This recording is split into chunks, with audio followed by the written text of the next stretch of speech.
السلام علیکم everyone, welcome back to my channel. آج ہم اپنے اسلامک بینکنگ سیریز کے لیکچر 6 کو ڈسکس کرنے جا رہے ہیں۔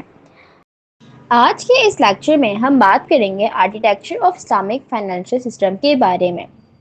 آرکیٹیکچر کا مطلب ہوتا ہے اسلامک فائنینشیل سسٹم کا اسٹرکچر یا فریم ورک۔ اس لیکچر میں ہم سمجھیں گے کہ اسلامک فائنینشیل سسٹم کس طرح آرگنائز ہوتا ہے اور اس کے امپورٹنٹ کمپوننٹس کیا ہوتے ہیں۔ Now, based on Sharia principles, Islamic financial system پوری طرح شریعہ پرنسپل پر بیسڈ ہوتا ہے۔ اس کا مطلب ہے کہ تمام فائنینشیل ٹرانزیکشنز قرآن اور سنت کے مطابق کی جاتی ہیں۔ اسلام میں وہ تمام ایکٹیویٹیز منع ہیں جن میں ربا یعنی انٹرسٹ، غرار یعنی زیادہ انسرٹنٹی یا کوئی حرام بزنس شامل ہو۔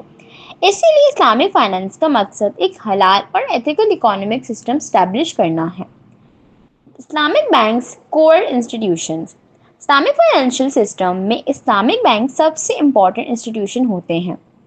یہ بینکس لوگوں کو شریعہ کمپلائنٹ بینکنگ سروسز پرووائڈ کرتے ہیں، یعنی یہ فائنینسنگ اور انویسٹمنٹ کے لیے ایسے میتھڈز یوز کرتے ہیں جو اسلامک پرنسپلز کے مطابق حلال ہوں۔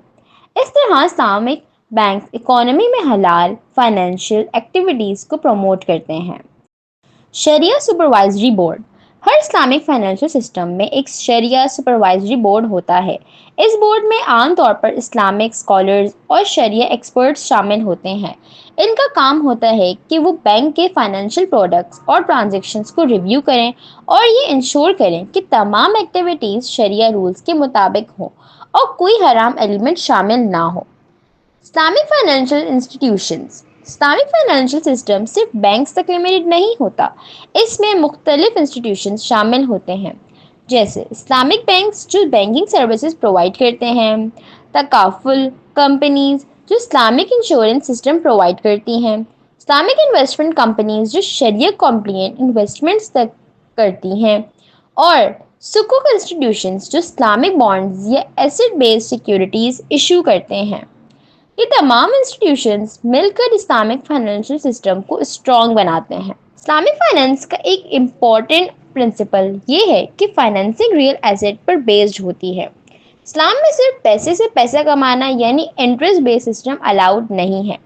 اس کے بجائے اسلامک فائنانس میں رسک شیئرنگ کا کانسیپٹ ہوتا ہے، یعنی بینک اور کسٹمر دونوں پروفٹ اور رسک کا شیئر کرتے ہیں۔ اس سے اکانومی میں فیئرنیس اور اسٹیبلٹی پروموٹ ہوتی ہے۔